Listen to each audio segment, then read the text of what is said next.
All right, welcome everybody to the meeting of the Ways and Means K-12 Education Subcommittee on the 8th of April, 2026. We're going to start off with a couple easy bills.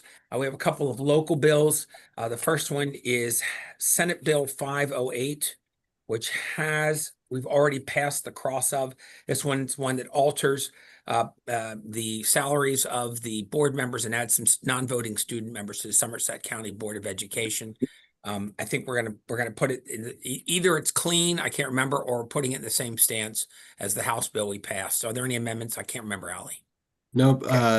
It was amended to be in the same posture as the House bill as we passed it. Okay, so do we need, but do we put amendments on it? That's what I'm asking you. No, Okay. sir. None. All right, they did it already. Excellent. Okay, so I'll just take a motion on the bill. We had a Move letter from favorable. Somerset County before. Second. Got a favorable in a second. Is there any further discussion? Seeing none, raise your hands if you're in favor of the bill. 1, 2, 3, 4, 5 of us here right now. 5-0 on that bill. Can we send an intern just to dash over to the office next door and knock on Riley and see what's going on? Okay, the other one is also a local bill. This is Caroline County. Similarly, it increases the compensation of the president and voting members of the Caroline County Board of Education, generally relating to the compensation. We had a letter, didn't we, when we passed it as a House bill? Is that correct? So we didn't pass it because we didn't have a letter yet. We do have a letter now. And so we're taking the Senate bill and we're making sure that the House bill travels with it. So we will move on both Senate Bill 705 along with House Bill 1028 simultaneously. Okay. Do I have a motion on the bill? Move favorable. Second. Thank you. Been properly moved in second. Any discussion on the bill? Okay, seeing none, raise your hands if you're in favor of the bill. Thank you. 1, 2, 3, 4, 5-0. That carries. Now we get into a little meat, 2 new bills here. The first one is going to be Senate Bill. Let me flip to it. This is Senate Bill 685, which goes along with House Bill. This is Delegate Bagnall's Bill 1168. This bill has been amended. If you're looking at it, there's a lot of things that were struck from this bill because of the cost of doing them for the most part. What remains in this bill after the amendments is that the department will come up with a model sexual abuse misconduct policy. There are a number of things relating to how the communication is done if a student says or seems to have been sexually abused in the school. There's a policy about how you follow up afterwards, after it's done. We do have a provision that the investigation must be done in a way that it won't impinge, but that's not the word we use. I tried to talk Alistair into that word, but he wouldn't use it. What's the word you used, Alistair, instead? Impede or compromise the ability of the school. Got compromise in. That's right. Impede or compromise the investigation. There was some concern about these sorts of bills that if we notify people right away that it can go public and it can actually get in the way of the actual investigation, and it's important that we get the investigation correct. Alistair, you want to tell any other salient details of the amendment, please? So in general, the amendment to the Senate bill removes some of the stakeholders that were required and makes it a little bit more general, gives MSD the authority to contract with and consult with any appropriate state and local government entities, community stakeholders, and any other relevant entities determined by the department. There's also an amendment to change the document retention policy to an electronic communication documents retention policy. Otherwise, the Senate bill is mostly unaffected, besides the addition of the prohibition against interfering with an ongoing investigation. The House bill has further amendments to make it look like the Senate bill as amended. Right. We were standing on this bill. The Senate sent it over. We like what we saw. We did a little work. We did a fair amount of work on it. And we've done the same work to the House bill in this particular case. Before I take a motion on the amendments, I see that Delegate Miller, the award-winning Delegate Miller, has her hand up. Thank you, Mr. Chair. Couldn't have had the award without you, so there's that. Just because my name's on it, that's it. Exactly.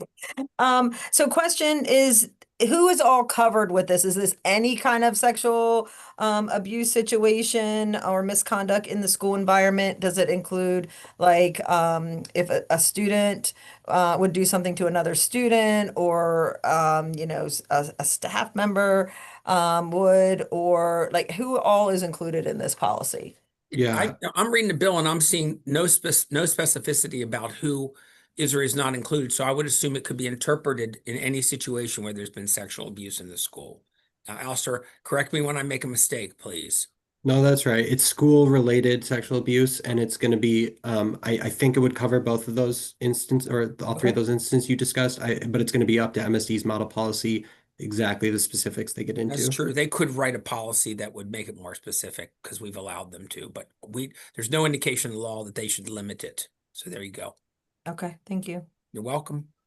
Any other questions on the bill, or if you're looking at it, do you see something in the amendments that's worrying you? I'll be happy to listen and we'll try to answer your questions. There is a fair amount of stuff struck and moved around a little bit here. Okay, seeing none, is there a motion on the amendments? Move the amendments. I got a motion. Second. I have a second. Any further discussion? Okay, all those in favor of the amendments as presented, please raise your hands. We have now 6-0. And so on the bill as on the bills as amended, I should say, both 685, the Senate bill, and 1162, the House bill. Move favorable. Thank Aye. you. Do I have a second on that? Second. Thank you. Okay, is there any further? And I said 1162, but it's written wrong on the outside of the folder. It's 1168, I believe. That's right. Yeah. Okay, so I did say the wrong numbers, so I'll make sure I corrected. I was double checking there. Any further discussion on the bill? Delegate Miller, your hand's up. I don't know if that's from before. No, just a quick question. And okay. so in the line that we put about the local school system's response to may not impede, does that also then include any kind of mandatory reporting situation? I'm gonna let Or is Alistair that answer. not specifically covered? Yeah, I think the response policy can't interfere with that if there's a possibility that that would lead to an investigation. So they have to come up with a response policy that's not going to interfere with the ability of a mandatory reporter or the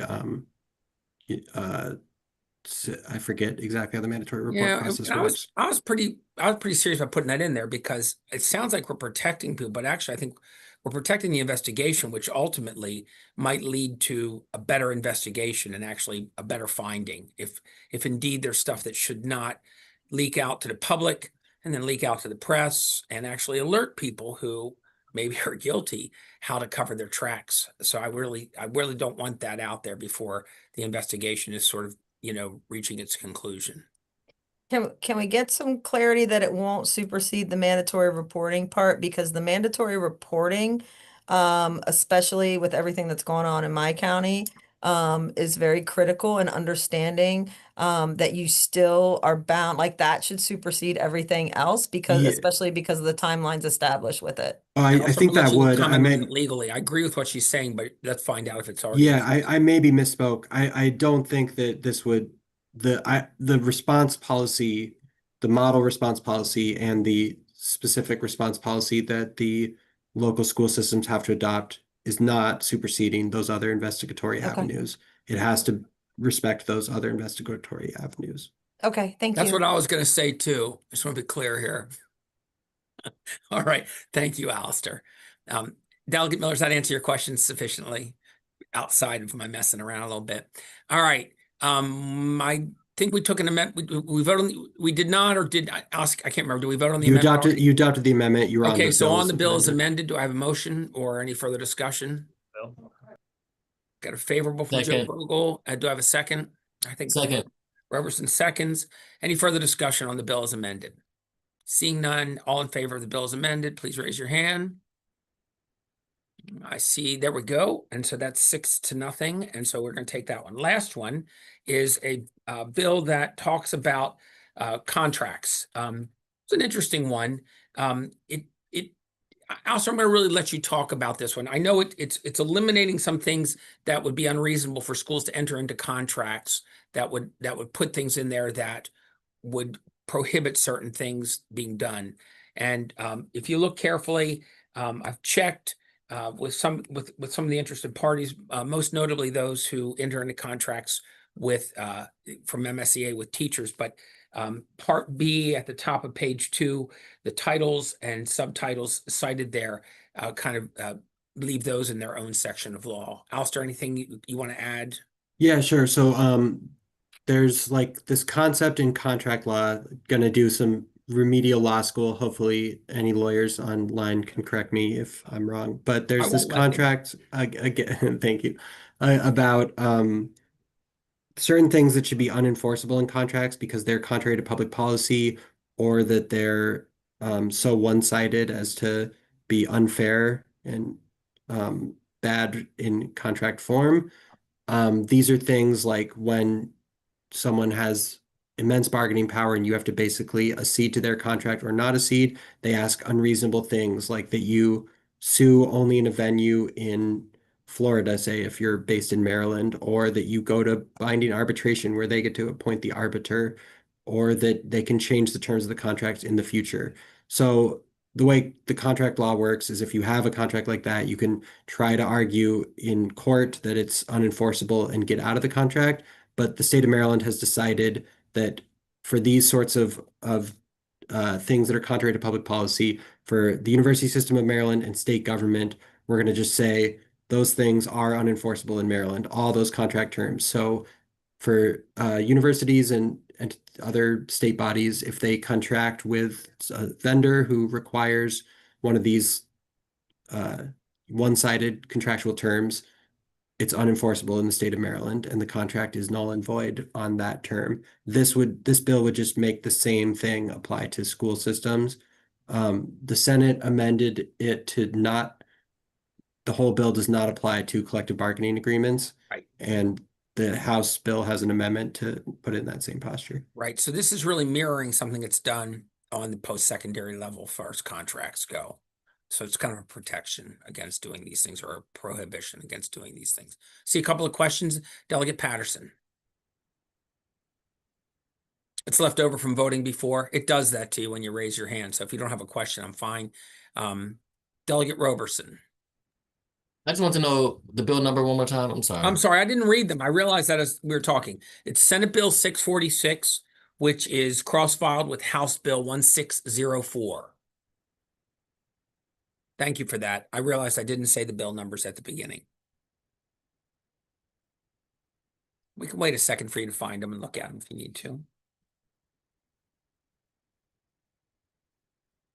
Delegate Miller, while he's doing that, I see your hand up. Thank you, Mr. Chair. Could you give me like an example? Because I mean, obviously taking the collective bargaining piece out of it. So no contract negotiations will be applicable to this. That's what the House bill amendment does. Can you give me an example of like where this would be needed? Like, is there any kind of specific example? You gave me a couple Especially, of good examples, Alistair. Sorry, I thought Wait, you were done. I'm sorry. no, ma'am. no, no, that's okay. Especially where it comes to you would hold that part out but then the rest of the contract would still be in effect as I think how I was reading it. So like, how would that work?